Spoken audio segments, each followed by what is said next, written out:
नमस्कार दोस्तों, हम आज आप लोगों को गारी गीत लेकर के आए हैं।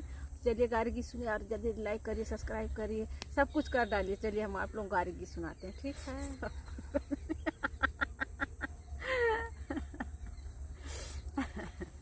और अपने दोस्तों के साथ भी जल्दी जल्दी शेयर कर दीजिए ताकि वो लोग भी जल्दी जल्दी आनंद लें। एकदम जल्दी जल्दी जल्दी जल्दी लाइक भी करना है, सब्सक्राइब भी और शेयर भी जल्दी जल्दी करना है। और जल्दी जल्दी सुनिए भी, और ये आराम आराम से सुना रही हैं।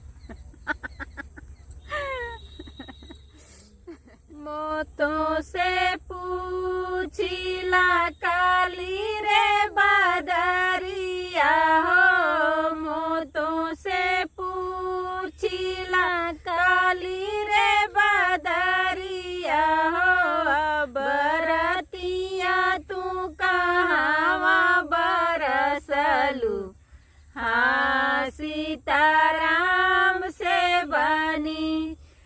बरतिया तू कहावा बरसलू, हाँ सीताराम से बनी।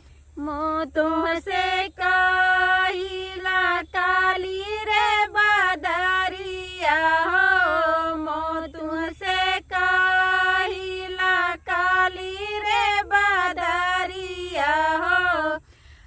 बरतिया बरसली समधि के अंगना हो, हाजी लगी गैली अंगना बीचे काई। हाँ सीताराम से बनी, हाजी लगी गैली अंगना बीचे काई। हाँ सीताराम से बनी। घर में से निकरेली समाधि का बहिना हो, घर में से निकरेली दूल्हा का बहिना हो।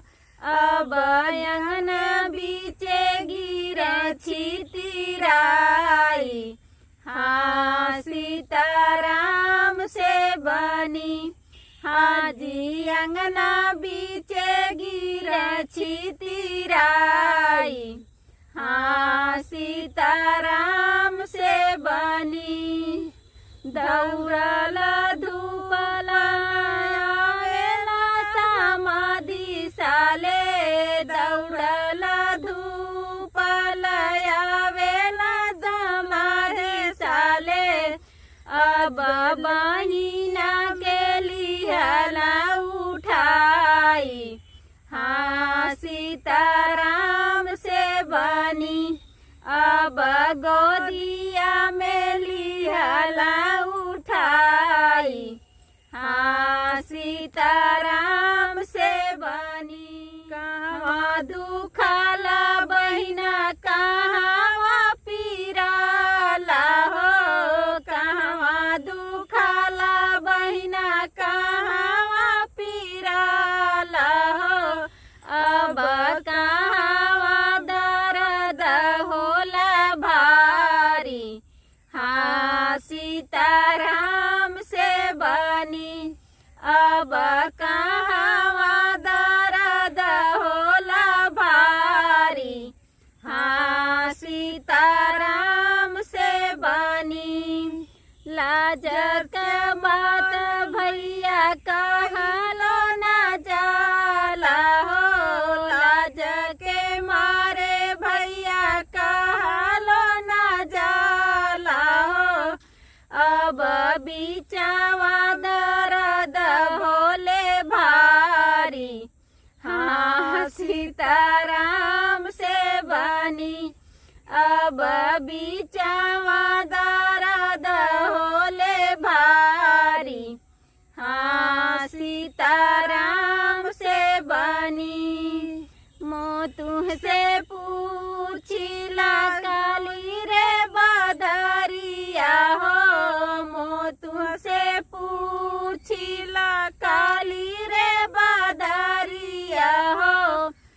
बरतिया तू कहाँ बरसलू, हाँ सीताराम से बनी। अब रतिया तू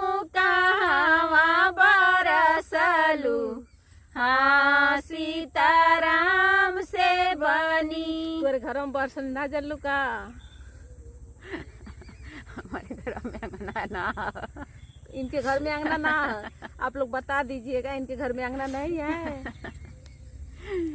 तो दोस्तों गीत कैसी लगी? बहुत बहुत अच्छी लगी। तो ढेर सारा प्यार दीजिए, ढेर सारा शेयर कीजिए। मिलते हैं अगले गीत में, तब तक के लिए बाय बाय।